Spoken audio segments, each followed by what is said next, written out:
అందరికి నమస్కారం అండి. తోటకూర మెంతికూరతో పులుసు కూర చూసేయండి.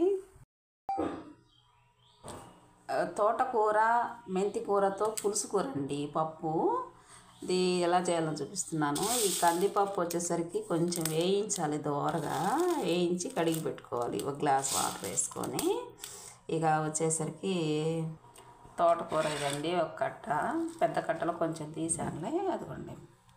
ఇది మెంతికూర కట్టలో సగం అన్నమాట. మీకు ఎంత వచ్చుద్దో కట్ట తెలియదు. 2 ఉల్లిపాయలు, కొంచెం పచ్చిమిర్చి, కారం ఉంటాయండి. 3 టమోటా దీనికి కావాల్సినవి. ఇవి కడిగేసి పెట్టుకొని చెప్తాను.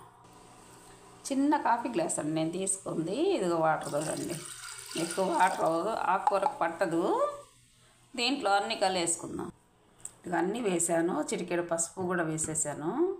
దీంట్లో విషయం ఏంటంటే చాలా త్వరగా అయిపోయిద్దండి వంట. పులుసు కూర బాగుంటుంది, టేస్ట్ కూడా అదిరిపోయింది. మా ఫేవరెట్ ఇంట్లో ఇది. కాకపోతే పోపు ముందే వేసుకోవాలి.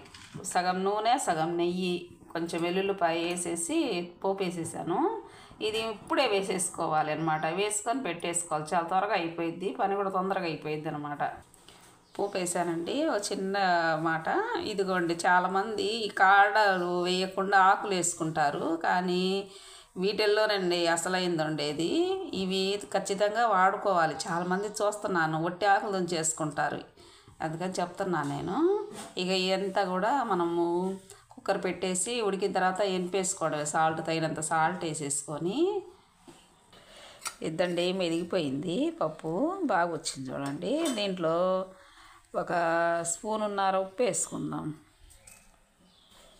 తక్కువైతే వేసుకోవచ్చు, ముందే వేసుకోకూడదు. వేపుకుంటే బాగుంటుంది. ఇద్దండి, రెడీ అయిపోయింది. ఉప్పు సరిపోయిందండి. ఆకుకూరకి ఎక్కువ పట్టదు కదా. ఈ ఒక్క విషయం చెప్తాను. దీంట్లో నేను చింతపండు వేయలేదు, గమనించాలి. ఎందుకు వేయలేదు అంటే టమోటాలు 3 వేసాము.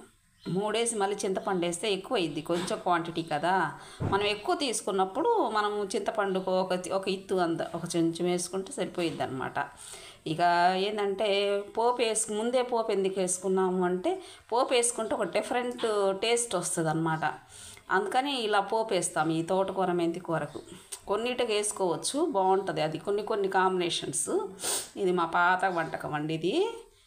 అదండి. బాయ్ అండి. Thank you for watching.